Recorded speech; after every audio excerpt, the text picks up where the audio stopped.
मेरे प्यारे देशवासियों, नमस्कार। आज फिर एक बार मन की बात के माध्यम से आप सभी कोटि कोटि मेरे परिवारजनों से मिलने का अवसर मिला है। मन की बात में आप सबका स्वागत है। कुछ दिन पहले देश ने एक ऐसी उपलब्धि हासिल की है जो हम सभी को प्रेरणा देती है। भारत के सामर्थ्य के प्रति एक नया विश्वास जगाती है।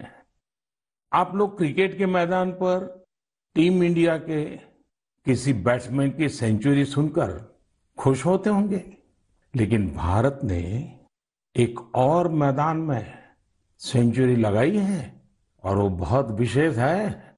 इस महीने 5 तारीख को देश में यूनिकॉर्न की संख्या 100 के आंकड़े तक पहुंच गई है। और आपको तो पता ही है, एक यूनिकॉर्न यानी कम से कम 7,500 करोड़ रुपए का स्टार्टअप। इन यूनिकॉर्न्स का कुल वैल्यूएशन $330 बिलियन यानी 25 लाख करोड़ रुपयों से भी ज्यादा है। निश्चित रूप से ये बात हर भारतीय के लिए गर्व करने वाली बात है। आपको यह जानकर भी हैरानी होगी कि हमारे कुल यूनिकॉर्न में से 44 पिछले साल बने थे। इतना ही नहीं, इस वर्ष के 3-4 महीने में ही 14 और नए यूनिकॉर्न बन गए।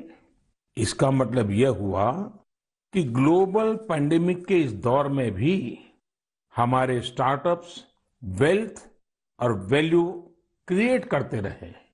इंडियन यूनिकॉर्न्स का average annual growth rate USA, UK और अन्य कई देशों से भी ज्यादा है।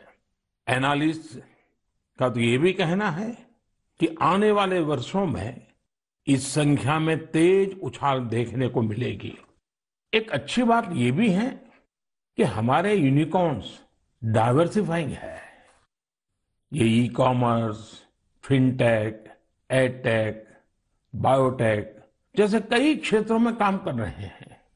एक और बात जिसे मैं ज्यादा अहम मानता हूं वो ये है कि स्टार्टअप्स की दुनिया न्यू इंडिया की स्पिरिट को रिफ्लेक्ट कर रही है। आज भारत का स्टार्टअप इकोसिस्टम सिर्फ बड़े शहरों तक ही सीमित नहीं है। छोटे छोटे शहरों और कस्बों से भी एंटरप्रेन्योर सामने आ रहे हैं। इससे पता चलता है कि भारत में जिसके पास इनोवेटिव आइडिया है वो वेल्थ क्रिएट कर सकता है। साथियों, देश की इस सफलता के पीछे देश की युवा शक्ति, देश के टैलेंट और सरकार सभी मिलकर के प्रयास कर रहे हैं। हर किसी का योगदान है। लेकिन इसमें एक और बात महत्वपूर्ण है, वो है स्टार्टअप वर्ल्ड में राइट मेंटरिंग यानी सही मार्गदर्शन। एक अच्छा मेंटर स्टार्टअप को नई ऊंचाइयों तक ले जा सकता है। वह फाउंडर्स को राइट डिसीजन के लिए हर तरह से गाइड कर सकता है। मुझे इस बात का गर्व है कि भारत में ऐसे बहुत से मेंटर्स हैं जिन्होंने स्टार्टअप्स को आगे बढ़ाने के लिए खुद को समर्पित कर दिया है। श्रीधर वेम्बू जी को हाल ही में पद्म सम्मान मिला है। वह खुद एक सफल एंटरप्रेन्योर है, लेकिन अब उन्होंने दूसरे एंटरप्रेन्योर को एनरूम करने का भी बीड़ा उठाया है। श्रीधर जी ने अपना काम ग्रामीण इलाके से शुरू किया है।